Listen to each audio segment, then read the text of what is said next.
What up, nerds? Welcome to the latest episode of Movies and Shows with Comics and Pops, aka Alonzo from Team Nerd Herd. And we are going to review Titans. So let's get started with the comic books.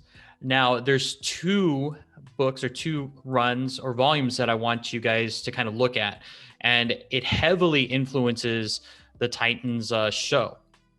So we'll get started with the most current one. So please stay away from Rebirth and also the New 52. Don't read it. They're horrible. But you should read or should pick up the Teen Titans Volume number 3 by Jeff Johns and Mike McCown.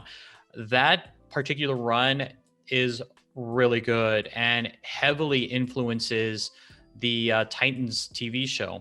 And it probably has to do with Jeff Johns being the executive producer or one of the producers on that show.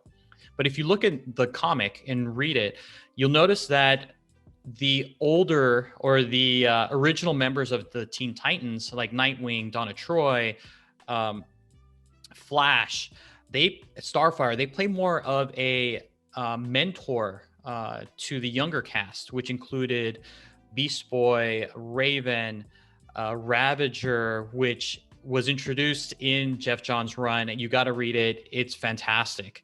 And also, you have a lot of their interactions. And I really, really liked it. I liked where Titans, the show was going with all of that, as you had these heroes that the younger cast could look up to.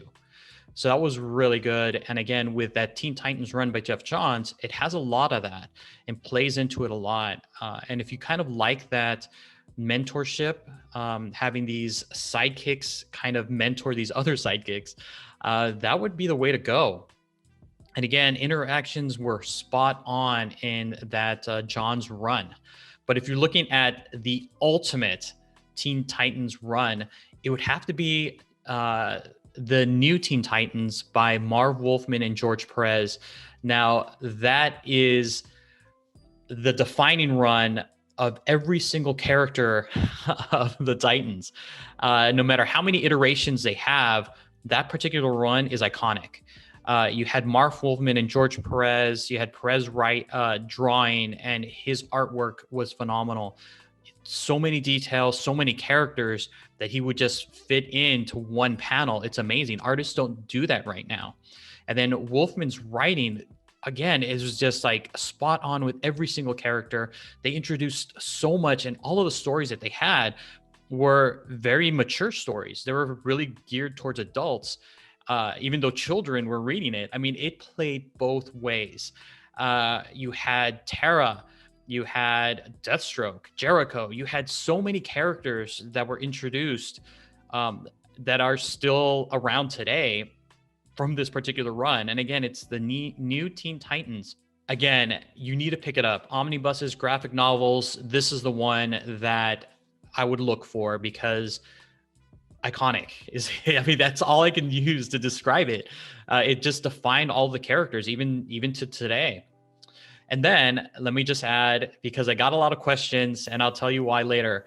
Hawk and Dove did join the Teen Titans back in the 70s. So they were members, not for very long, but again, they were members of the Teen Titans. They didn't play a huge role in either of those runs, but they made appearances here and there.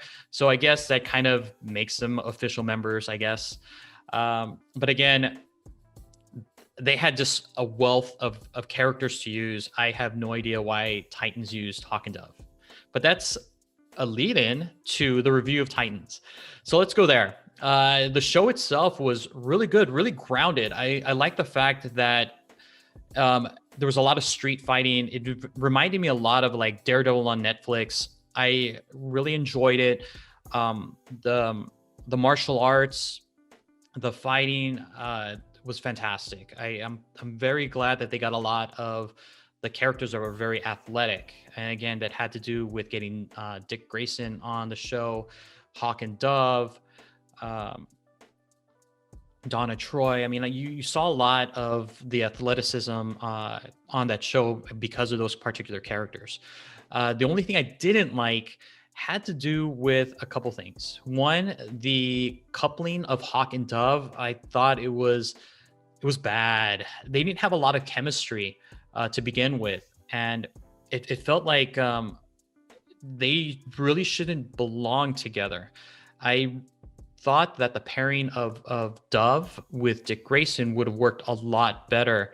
It seemed like they had a little bit more chemistry than Hawk and Dove when we see them later on in the show. Also, one of the things I didn't like was Beast Boy. And I like the character itself. I like the portrayal of the character. I just didn't like the fact that he could only turn into a tiger and that was it. Beast Boy in the comic books could turn into any sort of beast, whether it was alien or here on Earth. He could just transform. And I really miss that. And I thought it would be so much fun to see that in the book, or excuse me, in the show, that they kind of missed out on that. And I hope things change as they announced season 3 is a go. So I'm hoping that does change. I hope they get a bigger budget to include a lot of that. And I think that's probably why he can only transform into a tiger. But again, I enjoyed it. My brother, who just didn't want to see Titans because the trailers looked so bad, and he couldn't get over the fact that it was really dark.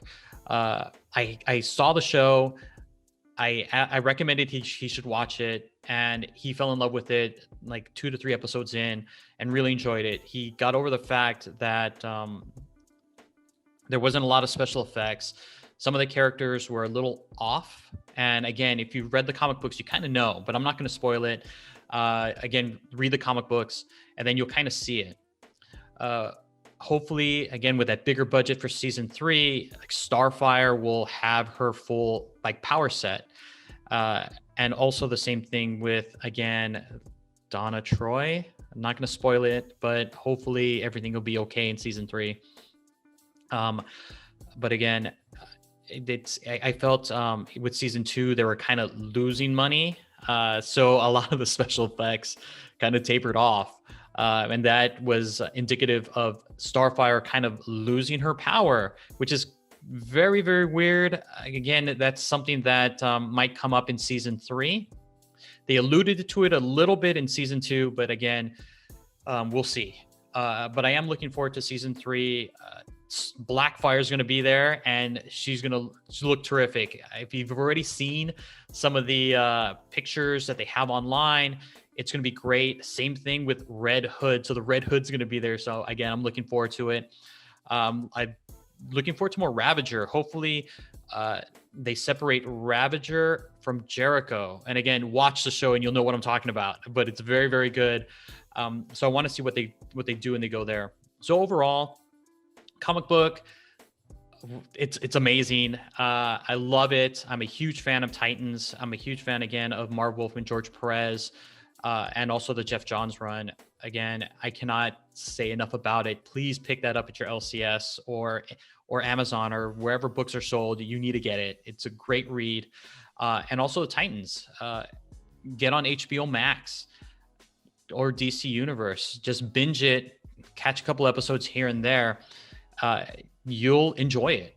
Great action, a good story. And again, a lot of the characters, they did it right. And I think it has a lot to do with Jeff Johns' influence. So it's all I have for today, but do me a favor, leave a comment. I would love to know what you guys thought of both the comic book and also the TV show. I mean, am I on point or am I not? I mean, I'd love to hear it. I'll definitely reply back. So don't forget, leave a comment. And as always, if you want to do it right, watch what you like.